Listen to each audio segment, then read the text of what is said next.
It's early September, and as we should know by now, for a lot of people, that means autumn. And for Halloween lovers, it's the onset of spooky season. That's right. For us, Halloween basically gets 2 whole months. Hi, I'm Irene, and I'm embarrassed by my out of control hair sneaking into frame. It always makes me giggle when I see it happen on other channels. I just want to reach toward the screen and go, "Here, let me get that out of the way for ya." Gotta say, I'm really glad you're here. Nobody else is willing to watch me art for an hour and a half. I kid. This video isn't that long. Through the magic of editing, it's been condensed to a mere 20 minutes.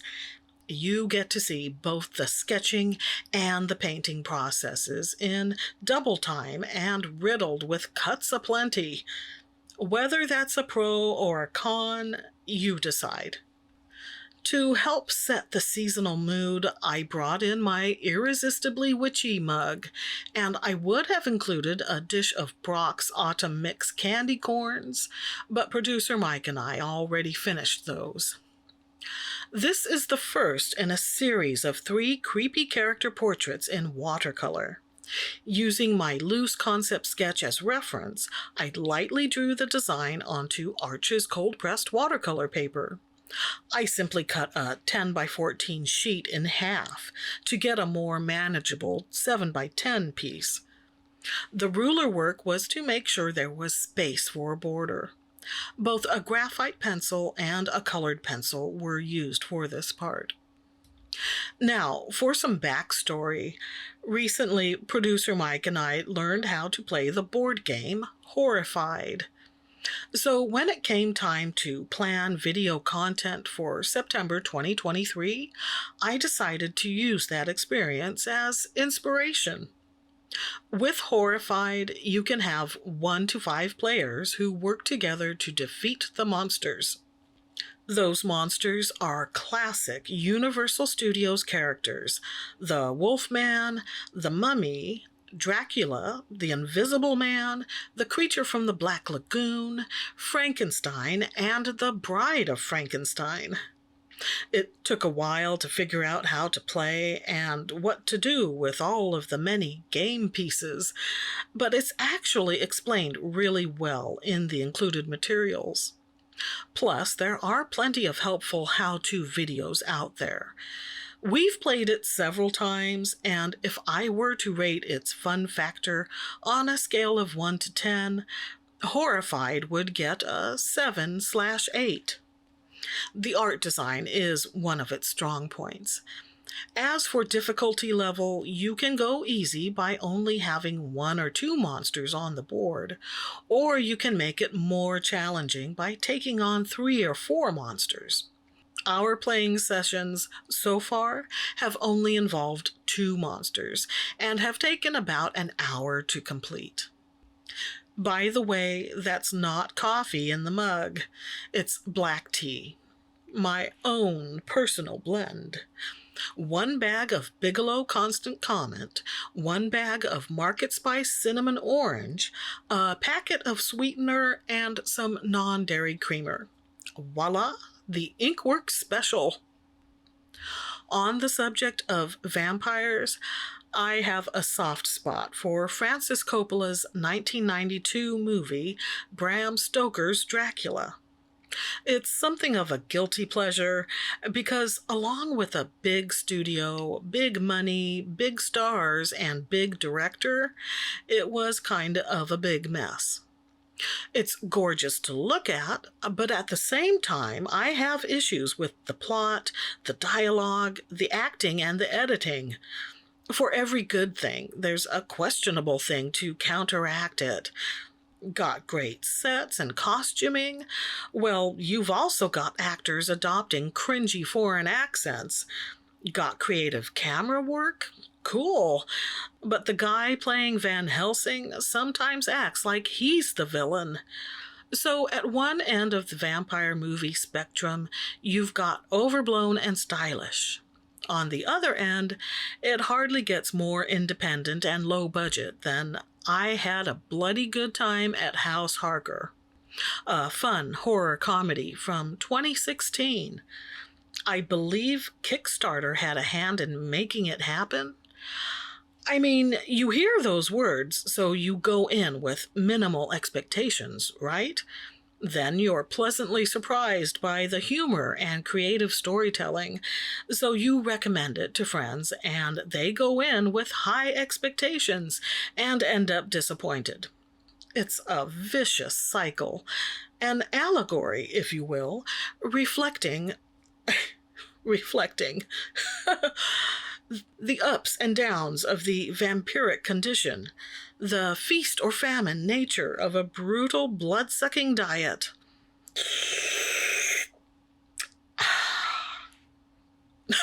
Whoa, that went places. Another independent and practically no-budget movie I've watched several times is The Yellow Wallpaper. That title might ring a bell since it's a famous Victorian short story by Charlotte Perkins Gilman. It's categorized as horror fiction and is pretty dreadful psychologically. This movie version from 2012 is not an adaptation, but rather a what-if take that involves supernatural elements and ends up being a different sort of horror story. It appears to have gotten negative blowback from fans of the original work, and that's unfortunate, because I really digged the movie. There's a lot to overlook, for sure. The obvious lack of budget and unpolished production from what seemed to be inexperienced filmmakers, awkward dialogue exchanges, and an unconvincing lead actor. It's enough to put off a lot of viewers. I get it, but I appreciated the slow build of mystery and dread. And most of all, I appreciated the final 20 minutes of climax and revelations that I found very satisfying. They just maybe should have called it something other than The Yellow Wallpaper. The paints are Da Vinci's autumn watercolor set of 6 colors: gold ochre, benzimida orange deep, carmine, mauve, Prussian blue, and perylene green. Except for this Dracula piece, I used only 3: benzimida orange deep, carmine, and mauve. There is a previous video where you can see a swatch session, and that's linked in the description. Although I'd pulled out 4 brushes, I ended up not using the rigger. Instead, it was only the Aqua Elite dagger and 2 Neptune rounds, number 6 and number 2, all from Princeton. So first, using the dagger brush, with each of the top letters I wet the space below and dragged the paint to get a washed out drippy effect. By the way, the paper wasn't taped down because I figured it wasn't necessary with this type of piece, where there would be a lot of area left unpainted. There's a pretty good movie version of Salem's Lot that aired in 1979 as a TV miniseries. Salem's Lot is a story that involves vampires. The lead actor was David Soul, fresh after starring in the TV detective series Starsky and Hutch. Pretty sure one of my sisters had a crush on him. I've watched Salem's Lot a few times, and although it's certainly dated, it still works. The iconic "look at me" scene might draw giggles from some. I'm looking at you, producer Mike, but it has never failed to chill me to the bone. In 1995, there was a very good BBC radio dramatization. It consists of 7 half-hour episodes, and on a cold, gray day, it makes for very entertaining listening. Especially the smoochy parts. because there are a couple of make-out incidents that just make me laugh. I can't help it. All I can think about is those performers having to make necking sounds in a recording booth. For the record, I enjoy good smut as much as the next gal, but there's a time and place, and that's maybe not while sipping tea in the living room. Interestingly, I don't recall much about the 2004 TV remake with Rob Lowe, so I honestly can't say if it was worth watching or not. Of course, all of these versions stemmed from the original 1975 novel by Stephen King. As much as I love horror movies, I haven't read a whole lot of horror novels.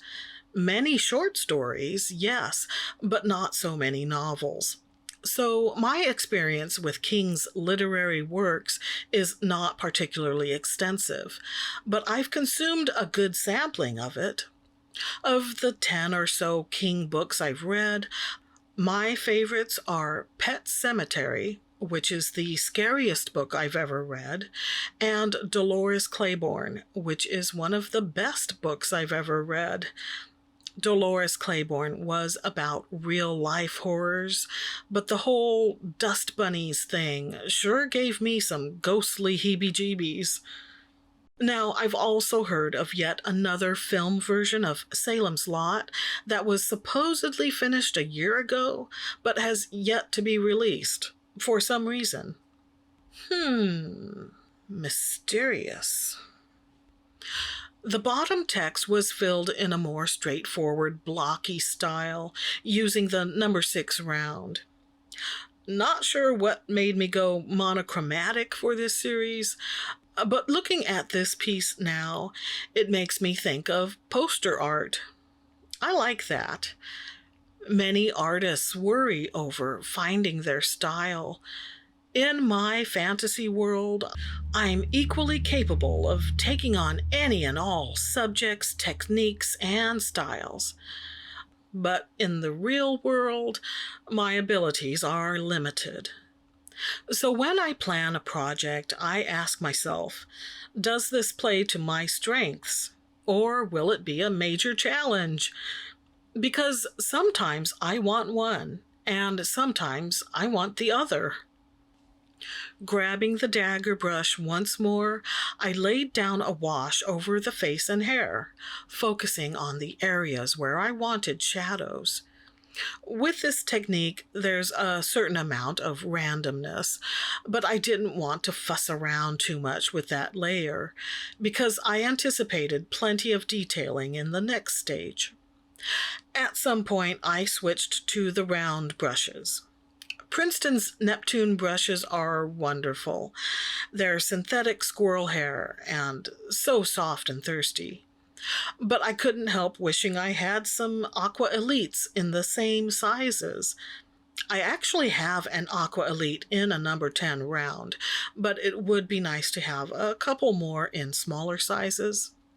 And that's because having synthetic Kolinsky sable hairs, the Aqua Elite round brushes have more springiness and finer points. I like both of those qualities for detailed painting on a small scale. Remember, the paper is only 7 by 10. Without the border, the actual painting area is only 5 by 8. That's pretty modest in size, and I chose those dimensions so I wouldn't have to spend the whole day painting this project. Hey, that's as good a reason as any. With how vamp-centric this video is, you might think that I love vampires, but that's not the case. There are plenty of related books and films that I haven't explored. I've never read Anne Rice, even though the movie version of Interview with the Vampire was very entertaining. There are vague childhood memories of Hammer's Dracula films with Christopher Lee, but I couldn't tell you which ones. I only read the first 2 or 3 books in the Anita Blake Vampire Hunter series back in the 1990s. Isn't that up to like a couple of dozen volumes now? To be fair, there are other vampire movies that I admire. Let the Right One In, What We Do in the Shadows, Kiss of the Damned, and Shadow of the Vampire. That last one is a fictional account of how the movie Nosferatu was made. Shadow of the Vampire is a horror comedy from the year 2000, starring John Malkovich and Willem Dafoe. And if that isn't unusual enough, the movie is also very clever and is played almost entirely straight. In some ways, I find the Wolfman to be a more interesting sort of character, but there was no way I'd commit to painting all of that hair. So, yeah, I dig a good vampire movie, but that has more to do with general interest in the horror genre than with any obsession with the undead. I can quit any time. By the way, I don't recall ever dreaming about vampires, but I've had many dreams about zombies. What's up with that? One vampire I'd like to see more of is Count Floyd. You know, from SCTV, the Canadian comedy guys. Anyway, I didn't see a lot of SCTV back in the day, but apparently Joe Flaherty's Count Floyd was a recurring character. I only saw him when he appeared on the Saturday morning cartoon series, The Completely Mental Misadventures of Ed Grimley. Ed Grimley was a comedy character created by SCTV guy Martin Short. Yes, I was a 20-year-old watching Saturday morning cartoons. That's not the point. The point is that Count Floyd was a silly take on a normal guy wearing a vampire costume and entertaining kids with scary stories. Count Floyd and Ed Grimley sounds like comedy gold, right? But others thought differently. So, unfortunately, The Completely Mental Misadventures of Ed Grimley ran for only one season. That was disappointing, for sure, but now that I've had several wonderful seasons of Martin Short in Only Murders in the Building, maybe it's time I let the whole Ed Grimley thing go. The main color used on this piece is carmine, with touches of benzimida orange deep and mauve. Is that still called monochromatic? I mean, it's all shades of red. I need to know the rules, man. Remember when we used to say man all the time? I think it was a 70s thing, but it carried over into the 80s, which was when we started saying space a lot. Like, whoa, space, which was the equivalent to mind blown. And when we inadvertently said them one after the other, space, man, we thought it was the funniest thing ever. Oh, that was just me, huh? My friend Gail treated me to lunch and a shopping outing, so I'm now surrounded by pumpkin spice this and carrot cake that. Well, cookies to be precise. I'm talking about the ones from the baked goods department at Walmart. They're 2 soft mini cookies with frosting sandwiched between and packaged 16 to a container. Well, I'm here to tell you, if you can only choose one, go with the carrot cake cookies. Sure, the pumpkin ones are okay if you must have a pumpkin-y fix, but they just aren't as yum as the carrot cake option. What I do is add a splash of pumpkin pie flavored creamer to the coffee I wash the carrot cake cookie down with, and it's the best of all worlds. I do wish I'd spent more time on designing the border. I mean, I went to the trouble of marking it off and everything, but I had reached the just get it done already stage, so the border ended up more loose than I wanted. Okay, it was sloppy. It was sloppy. But there's something to be said for simplicity, right? Just trying to find the positive. I do like the rest of the piece. The face isn't as scary as in the concept sketch, but that's probably a good thing. Have you ever just come across someone emitting intense vibes like that? Whoa, space, man. You're harsh and might chill. I'm happy to share this horrific art piece. Some people like to paint cute and cuddly animals. Other people like to paint delicate floral arrangements. Apparently, I like to paint unholy monsters in dripping shades of red. Until next time, remember, having a niche is cool and all, but so is expanding your horizons. And stay artsy, my friends.